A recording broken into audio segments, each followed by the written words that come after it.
நம்பர்களே, நான் தான் உங்கள் ஜீவா பேசுகிறேன். இப்போ வந்து பார்த்தீங்கன்னா நம்ம டெஸ்ட்டில் இந்த ஃபோல்டிங் அடிக்கிறோம். இந்த ஃபோல்டிங் எப்படி அடிக்குதுன்னு பார்த்தீங்கன்னா இந்த மாதிரி பேட்ச் கொடுத்துருவோம். இந்த மாதிரி பேட்ச் கொடுத்துருவோம். இந்த பேட்சில் வந்து 3 சீம் அளவு வச்சு அடிக்கணும். அடிக்க வச்சுன்னு பார்க்கணும்.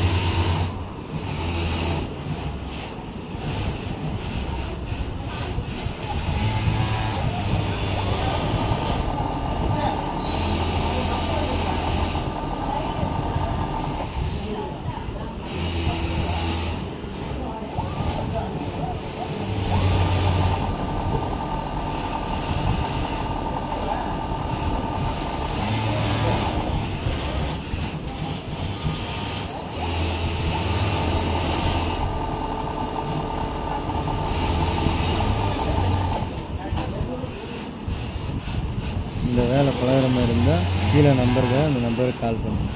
ஓகே, பாய்.